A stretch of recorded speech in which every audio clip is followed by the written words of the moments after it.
भक्ति का मार्ग नहीं है। अंडज पिंडज उष्मज अर्थात पशु पक्षी क्रमकीट योनियों में केवल भोग होते हैं, नूतन कर्म निष्पादित नहीं होते हैं और ना तो कर्मों में कोई परिवर्तन हो सकता है। जो भी मनुष्य शरीर में आपने कर्म किए हैं उन्हीं कर्मों का भोग अंडज पिंडज उष्मज खानी में होता है। अंडज उसे कहते हैं जो अंडे से जन्म लेते हैं, पिंडज उसे कहते हैं जो पिंड से पशु लोग जन्म लेते हैं, और उष्मज उसे कहते हैं जो मैल से जन्म लेते हैं, जैसे जुआं है, खटमल है, गिंजाई है, ये सब उष्मज खानी है। ये मैल से पैदा हो जाती है। वायरस, बैक्टीरिया, ये सब पैदा होते हैं। कोरोना वायरस ये गंदगी से ही पैदा हुआ था और आंखों से तो दिखता नहीं था लेकिन गला दबाता था। जो पशुओं में गला घोटू बीमारी हुआ करती थी कभी, वो गला घोटू की बीमारी मनुष्य में कोरोना बनकर आई थी। नाक के माध्यम से, आँख के माध्यम से, सांस के माध्यम से प्रवेश करता था और सबसे पहले वो फेफड़ों को जकड़ देता था। फेफड़ों पर उसका आक्रमण होता था, फिर सांस लेने में कठिनाई आती थी और सांस जब बंद होती थी दम घुट जाता था। इसको गला घोंटू बीमारी कहते हैं। तुम्हारा गला घोंट देता था। न पैसा काम आता था, न बेईमानी काम आती थी, न बुद्धिमानी काम आती थी, न चतुराई काम आती थी, और न तो लाठी काम आती थी, न तलवार, न पिस्तौल, न रिवॉल्वर, न पुलिस, न मिलिट्री। सब फेल था। बड़े बड़े लोग सब हार खा गए। कोरोना के डर से लोग दरवाजा बंद करके अंदर छुप के रहते थे, लेकिन वो अंदर भी कोरोना घुस जाता था। बहुत लोग तो बहुत अंदर रहे पर अंदर ही अंदर मर गए। अंदर से फिर लाश ही निकली, जिंदा नहीं निकल पाए और बहुत घबराहट मची थी। जो जितना अधिक अज्ञानी थे उतना अधिक घबराए हुए थे, जो जितना अधिक धनवान थे वो बहुत डरे हुए थे कि अचानक ये धन क्या करूं, इसको कैसे समेटूं, ये तो ऐसी बला आ गई, घर से निकलना मुश्किल है, सब बैंक बंद है, सारा मार्केट बंद है, पैसा का सेटिंग कैसे। एक अमेरिका के सज्जन थे, गुजरात में रहते थे। मैंने उनको फोन लगाया, कुछ बात करनी है। बोले इस समय बहुत घबराहट में हूँ और सेटिंग धन की कर रहा हूँ, बाहर निकल भी नहीं सकता हूँ, मर भी सकता हूँ, बच भी सकता हूँ, कुछ ठिकाना नहीं। बहुत डरे हुए थे क्योंकि उनके पास अरबों खरबों धन था। और वो सोच रहे थे धन को ठिकाने कैसे लगाऊं, और धन ठिकाने लगा कि नहीं लगा, पर वो ठिकाने लगी गई। कोरोना ने उनको मार डाला। तब भी लोगों को ज्ञान नहीं हुआ। ना लोगों ने चोरी छोड़ा, न चुगली छोड़ा, न छल कपट छोड़ा, न बेईमानी छोड़ा, न तो व्यभिचार छोड़ा, न तो भ्रष्टाचार छोड़ा। लोग सब खुराफात में फिर भी लगा हुआ है। कोरोना किसी संत से बढ़कर प्रवचन देकर चला गया। माइक लगाकर तो प्रवचन नहीं किया, लेकिन पटक पटक कर, मार मार कर सबको निपटा के प्रवचन दे दिया। फिर भी लोग नहीं सुधरे और नहीं समझ पाए। इटली में बहुत लोग मर गए, सबसे ज़्यादा चाइना में मरे, इटली में मरे, अमेरिका में खूब मरे, भारत में सबसे कम मरे, क्योंकि भारत का जो प्रधानमंत्री था ये ज़्यादा अलर्ट था, सिंसियर माइंड था, तो ये बचा ले गया। नहीं तो यहाँ तो बहुत ज़्यादा मरते, क्योंकि यहाँ गंदगी बहुत है। हर आदमी के घर घर गंदगी है, बाहर भी गंदगी है। और कुछ ऐसी जातियाँ और कुछ ऐसे मजहब के लोग हैं जो पूरी गंदगी है, उनके पेट में भी गंदगी, पेट में मुर्गा और मुंह में अंडा, सब गंदगी में गंदगी, तो वो तो सब मर ही जाते, लेकिन बचा ले गया वो। लेकिन सब घबराए हुए थे। तो साहब कहते हैं, आया है सो जाएगा राजा रंक फकीर। सबको जाना है, यहाँ बचना नहीं है। राजा भी जाएगा, प्रजा भी जाएगा, रंक भी जाएगा, गरीब भी जाएगा, अमीर भी जाएगा, साधु भी जाएगा, ये साधु ये मत सोचे कि हम लंगोटी बांध ले तो बच जाएंगे। साधु को लंगोटी जैसा ऐंठ देगा कोरोना। कोई नहीं बचेगा। राजा मरी है, प्रजा मरी है जिंदा जोगी साधु, ये मुर्दों का गांव। ये मृतलोक है, यहाँ हमेशा कोई रह नहीं सकता है। यहाँ एक सुनिश्चित टाइम के लिए हमें आपको जिंदगी जीने का अवसर मिलता है। अब इस जिंदगी में हम क्या करते हैं? समय तो दे दिया गया, उस समय को आप क्या करते हैं? जैसे एक महात्मा किसी गृहस्थ के घर पर मेहमान हुआ, तो गृहस्थ ने उसका स्वागत किया, जो भी उससे बन पड़ा सम्मान किया, अवभगत किया, कुछ खिलाया पिलाया, नाश्ता पानी सुलाया, तो साधु खुश हो गया। तो साधु ने कहा मैं तुमसे खुश हो गया, तुम्हारी सेवा से खुश हूँ, तुम्हारे प्रेम से खुश हूँ, तुम्हारे व्यवहार से खुश हूँ। तो गृहस्थ भगत बोला कि आप खुश हैं तो हमको भी खुश करके जाओ, फिर आप हमको आशीर्वाद दो। आप तो खुश हैं पर हम खुश कैसे होंगे? तो साधु ने अपनी झोली में हाथ डाला। साधुओं के पास करीब करीब एक झोली रहती है, छोटी सी झोली। अब नए मॉडल के साधु झोली वोली रखते कि नहीं रखते, झोला रखते। अब तो नए मॉडल के साधु कमंडल भी नहीं रखते हैं। अगर इसको अचानक डोल डाल लग जाए तो कहाँ जाएगा, ये क्या होगा, इसका कुछ पता नहीं। लेकिन अब लेटेस्ट मॉडल का साधु है तो फ्रेश लेटरिन शौचालय है, तो ज़्यादा कमंडल वंडल का काम खत्म हो गया। पानी बोतल आ गए, तब से बोतलों में पानी लेकर लोग पी लेते हैं। पीने के लिए भी गिलास विलास का काम भी खत्म हो गया है। ठीक है, किसी तरह काम चलना चाहिए। तो साधु ने झोली में हाथ डाला और झोली से कुछ निकाला और मुट्ठी में बंद करके निकाला और उस भगत से कहा तू अपनी मुट्ठी खोल। तो उस भगत ने मुट्ठी खोला और उसके हाथ पर अपनी मुट्ठी खोल के रख दिया। कहा मुट्ठी बंद कर, कोई देख ना पाए। तो मुट्ठी बंद कर दी। उसके हाथ में कुछ गुज लगा। उसको लगा कोई कीड़ा मकोड़ा रख दिया। वो भगत डर गया, गुजगुजाया कुछ। तो भगत ने कहा मुट्ठी खोलूं गुरुजी? बोले अकेले में खोलना। बोले तो है क्या? बोले मैं बता देता हूँ। इसमें ऐसी चीज है, जितने लोहे में स्पर्श कर दोगे वो लोहा सोना बन जाएगा। और ये मैंने तुझको 7 दिन के लिए दिया है, और 7 दिन के बाद जब 8वां दिन आएगा तो मैं आऊँगा और इसको वापस ले लूँगा। 7 दिन में तो जितना सोना बनाना चाहे उतना बना ले, क्योंकि मैं तेरी सेवा से खुश हूँ। तो मैं ऐसा दे रहा हूँ कि तू भी खुश हो जा, तेरे गरीबी मिट जाए। आशीर्वाद देता हूँ, कृपया बात ना करें, आप चुप रहें, शालीनता का बर्ताव करें। तो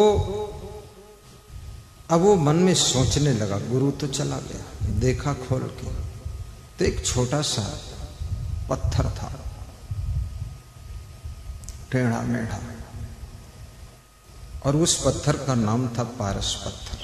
पारस पत्थर जिसके घर में लोहा छुए स्वान हो जाए। पारस पत्थर में ये गुण होता है कि लोहे को स्पर्श करा दो तो लोहा सोना बन जाता है। अब इस खुशी में उस भगत को रात भर नींद नहीं आई। आपको 2 कारणों से नींद नहीं आती है। तादाद से अधिक जब खुशी होती है तो भी आपको नींद नहीं आती है। आप खुशी में भी जागते रहते, नींद आती ही नहीं। और तादाद से ज्यादा जब तुम्हारा मन दुखी होता है तो भी आपको नींद नहीं आती है। फिर आप विचलित हुआ करते हैं, घबराते हैं, चिंतित होते हैं, व्यथित होते हैं, दुखित होते हैं, उसमें भी नींद नहीं आती। और जब आपको कोई खुशी का समाचार मिलता है तो भी नींद नहीं आती। ये 2 चीजें बड़ी विचित्र हैं। इसलिए कहा जाता है कि खुशी को हजम करना और दुख को सहन करना, ये दोनों कठिन है। संसार में वही लोग सुख पाते हैं जो दुख को सहन करते हैं और खुशियों को हजम करते हैं। अधिक खुशियां अगर हजम करने की सामर्थ्य आप में नहीं है तो खुशियां भी आपको डिस्टर्ब कर देती है, खुशियां भी आपको संतुलन से आउट कर देती है। और अधिक दुख आ जाए, यदि दुख सहन करने की सामर्थ्य नहीं तो आप दुख में विचलित होकर के अपना पथ परिवर्तन कर सकते हैं, अपनी पार्टी परिवर्तन कर सकते हैं, अपना सिस्टम पूरा बदल सकते हैं, घर बार सब बिगड़ सकता है। क्योंकि दुख में भगवान राम की जब सीता का हरण हुआ तो राम जंगल के पंछियों से पूछते थे, पशुओं से पूछते थे, हे खग, हे मृग, मधुकर श्रेणी। मधुकर यानी भौरों से पूछते थे, हे भौरों, हे पशुओं, हे पक्षियों, क्या तुमने मेरी सीता को देखा है? तो लक्ष्मण को हंसी आती थी कि भगवान को हुआ क्या। लेकिन भगवान को जो हुआ है, वो जिसको हुआ है उसकी वही दशा हुई है जो भगवान की दशा हुई। और ये बहुत लोगों को हुआ है, अभी भी हो रहा है। ये विरह वियोग का दुख ये बहुतों को हो चुका है, बहुतों को होने वाला है, बहुतों को हो रहा है, बहुतों को होने के बाद अब खत्म भी हो गया है सब। ये विरह वियोग का दुख कहते हैं इसको। विरह का मारा जीव कहीं चैन नहीं पाता है, ये विरह की पीड़ा है। विरह बाण जिसके लगे उसका इलाज नहीं है, कोई डॉक्टर के पास इलाज है ही नहीं, क्योंकि डॉक्टर के भी विरह बाण लग जाता है। कितने डॉक्टर विरह बाण में घायल है, कितनी स्त्रियों के भी विरह बाण लग जाता है। और ऐसा पागलपन आता है। भगवान राम की जो दशा का वर्णन किया गया है ये आम व्यक्तियों की दशा होती है।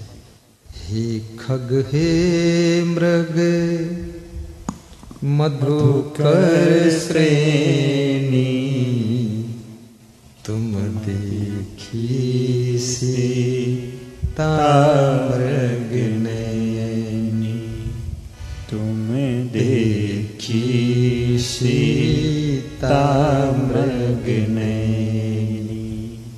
मृग को मारने के लिए गए थे, लेकिन अभी भी सीता को याद कर रहे हैं, तो मृग नयनी के रूप में याद कर रहे हैं कि जिस सीता की आंखें मृगनी के नयन जैसी थी, क्या वो सीता को तुमने देखा है? करीब करीब भगवान राम का जो मन था बहुत विक्षिप्त हो गया, बहुत ज्यादा दुखी हो गया।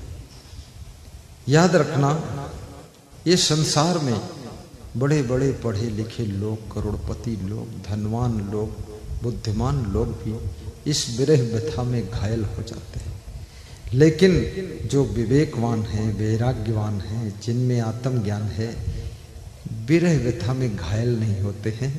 वे तो हर घड़ी मधुर मधुर मुस्कुराते रहते हैं। वो समझते हैं ये सब संसार का फालतू बवाल है, इसमें कुछ भी सार नहीं है, इसमें जो जो फंसा है उसी की हुई दुर्दशा है। इसलिए इससे बाहर निकलो और मुस्कुरा कर जिंदगी जियो। जिंदगी में खुश वही रह सकता है जो इस सब जंजाल से अपने मन को बाहर ऐसे खींच लेता है जैसे मूंज में से सींग खींची जाती है, जैसे म्यान से तलवार खींची जाती है, जैसे क्योंचली से सांप अपने को बाहर कर लेता है तो उसको साफ साफ दिखाई देने लगता है। ऐसे मोह ममता की क्योंचली से जो अपने को बाहर कर लेता है वो विरह व्यथा की पीड़ा से मुक्त हो जाता है।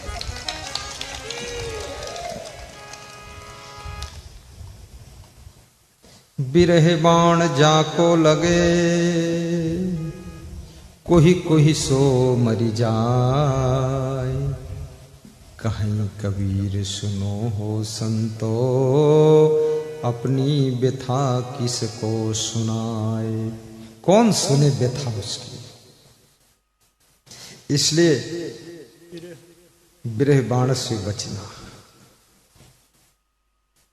संत की शरण में आ जाओ तो शायद बच जाओगे। गुरु की शरण में आकर रोज प्रवचन सुनोगे तो बच जाओगे, नहीं तो ये मामला है खतरनाक। तो वो भगत रात भर सो न सका क्योंकि खुशी बहुत हो गई। चूंकि सोच रहा था कि सवेरा कब होगा। जब सवेरा हुआ तो उसने सोचा कि मेरे पास तो 10-20 किलो ही लोहा है और उसको अगर स्पर्श करा दूं तो कम सोना बनेगा, तो ज्यादा लोहा होना चाहिए। तो उसने लोहा मंडी में ऑर्डर दिया, जहां लोहा फैक्ट्री में बनता था, कि एक माल गाड़ी भर के लोहा हमको चाहिए। तो माल गाड़ी भर के लोहा वहां से चला और पटना में उतरना था लोहा। पटना से जितने लोग बैठे वो सब खुश हैं कि 2-4 किलो हमको भी मिलेगा पटना में।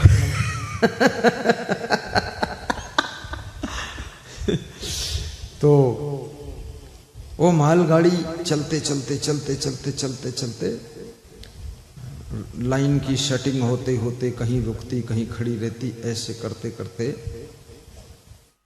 वो 7 दिन में पटना पहुंची ही नहीं। वो 8वें दिन पहुंची।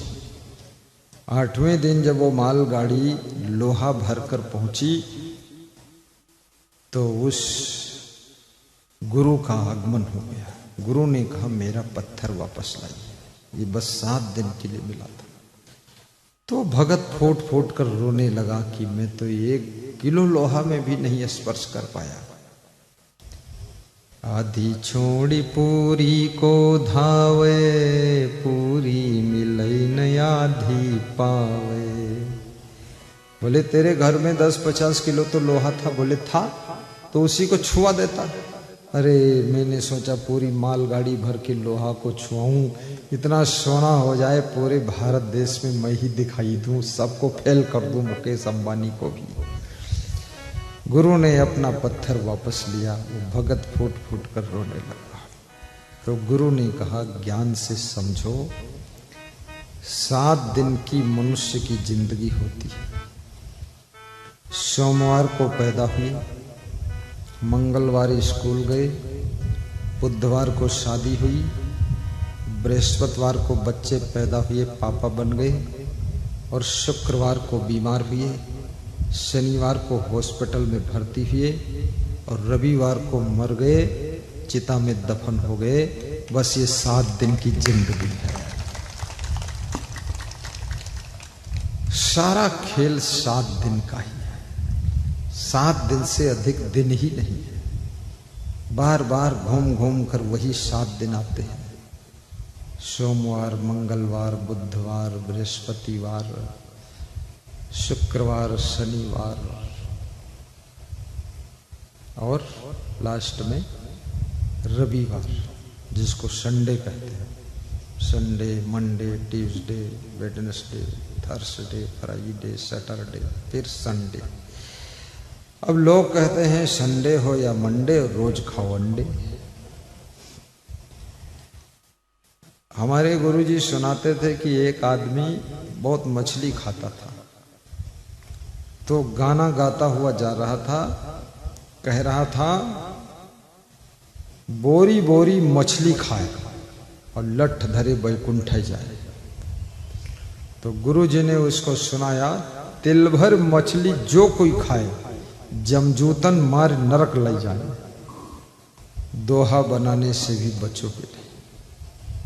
लूटना है लूट लो, बिन दाम राम बिकात है।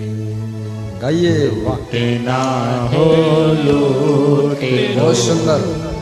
बिन दाम राम बिकात है। ये सत्संग भी आज भर है। बजरिया आज भर सुन लो। ये बजरिया कल उठे, आज भर सेवा कर लो। उठ जिसको सहयोग देना दे लो, पुण्य लेना ले लो, फिर ये बजरिया उठने वाली। वहाँ 2 भक्त बैठे हैं पुण्य देने के लिए। ये शिवदूत बैठे, ये रसीद काट देते हैं इस प्रोग्राम के लिए। लूट ना हो लूट लो, बिन दाम राम बिकाते हैं। भक्ति फ्री मिल रही है, ना हो लोग समझाने से मुश्किल से लेते हैं। दारू कीमत से मिल रही है, लोग मना करने के बाद भी पीते हैं। लूट ना हो लूट लो, बिन दाम राम बिकाते हैं। उठ बजरिया जाएगी दिन, रह गए अभी साथ है। उठ बजरिया जाएगी दिन, रह गए अब साथ है। 7 दिन की जिंदगी,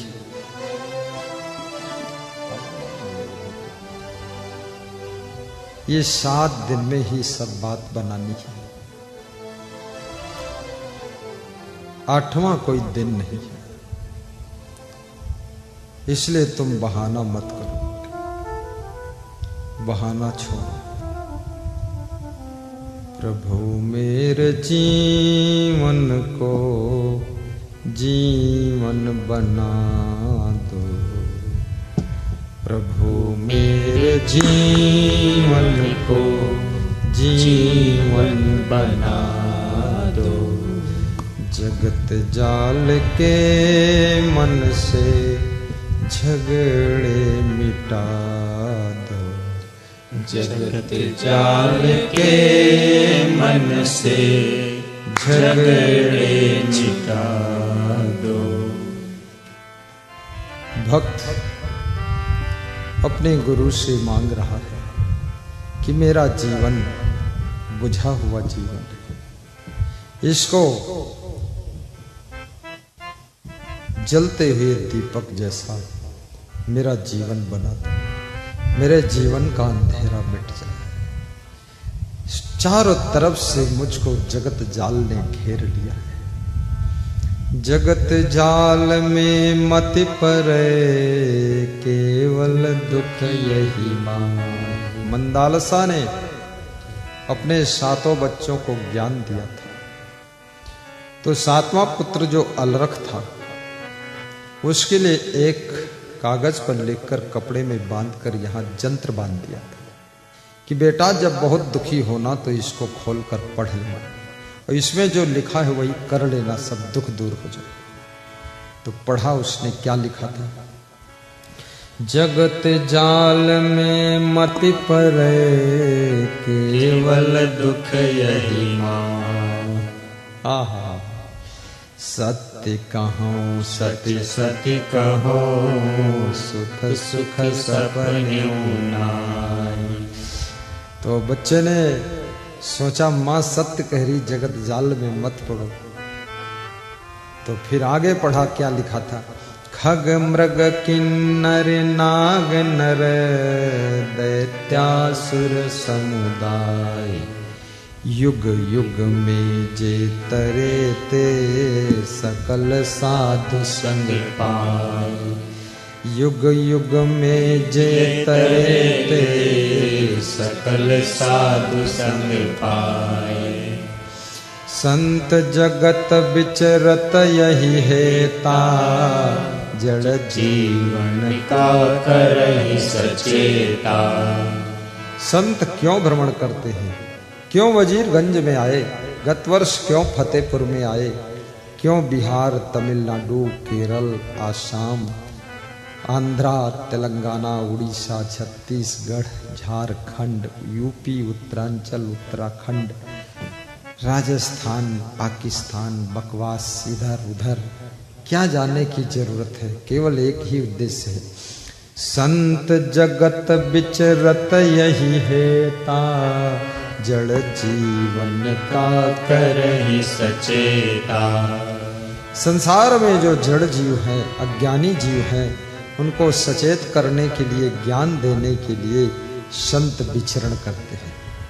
विचार का अमृत लेकर के विचरण करते हैं। कबीर कहते हैं देश विदेश हूँ फिरा गाँव गाँव की खोर, ऐसा जियरा ना मिला जो ले फटकी पछोरे।